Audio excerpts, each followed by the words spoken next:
Sveiki!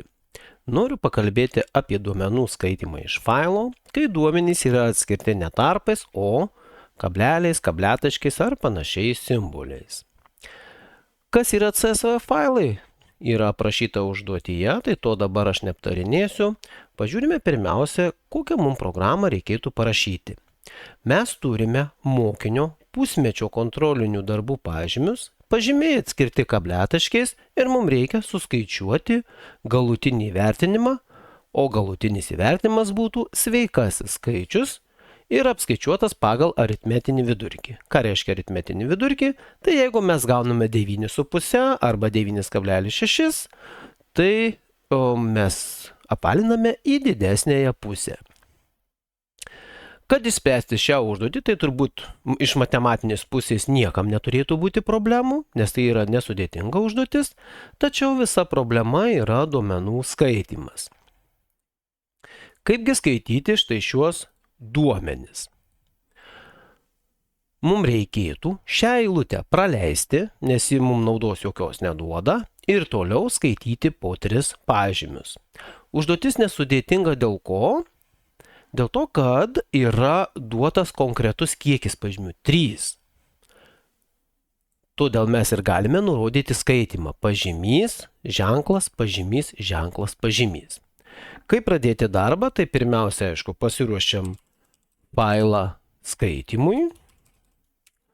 Pavyzdžiui, duota .csv. Failo galūnė skaitimų įtakos pas mus neturi. Dabar žiūrime, kokių reikėtų kintamųjų. Pirmiausia, aš norėčiau praleisti pirmąją eilutę.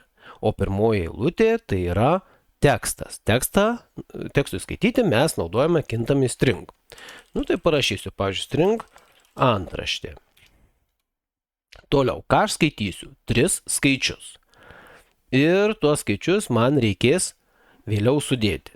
Tai būtų patogiau iš tikrųjų pažymys, pavyzdžiui, 1, pažymys 2 ir pažymys 3. Štai 3 kintamieji, kurie gali saugoti pažymius. Ir kadangi pažymiai atskirti kabletaškiu, tai aš įsivedu dar vieną kintamojo tipą, char, ir tai bus pas mane ar tai simbolis, ar skyriklis, ar dar kaip mes jį įvardinsim, tiesiog skaityti tiems kabletaškiams. Dabar pirmasis veiksmas turėtų būti praleisti tą antraštę.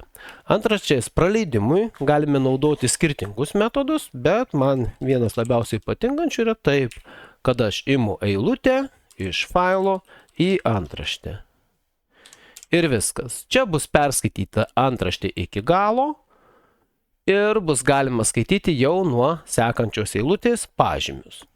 Ir daugiau niekur aš tos antraštės nenaudosiu. Tiesiog aš ją praleidau. Kaip dabar man parašyti, kad skaitytų duomenis tol, kol jų yra?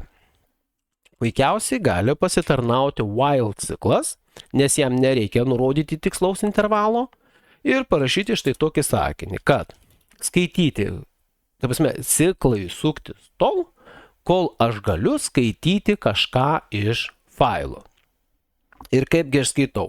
Skaitau pirmąjį pažymį, tada skaitymas sustoja ties kabletaškiu ir dabar jau skaitau simbolį. Priminsiu, char tipas skaito ne simbolių kažkokią eilutę, o konkrečiai po vieną simbolį.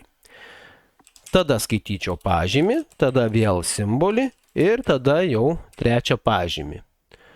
Ir jeigu aš taip galiu skaityti duomenis, tai yra pažymys, simbolis, pažymys, simbolis, pažymys, ir kas belieka, su tais pažymiais atlikti matematinius veiksmus ir gauti vidurkį, kurį suapvalinti aritmetiškai.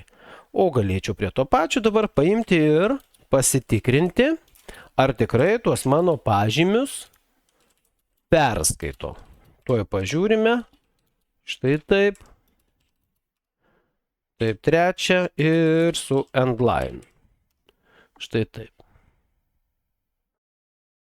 Kaip matote, pažymius į atskirius kintamuosius gavau. O dabar belieka atlikti tik matematinius veiksmus, kurie jums neturėtų sudaryti jokių problemų.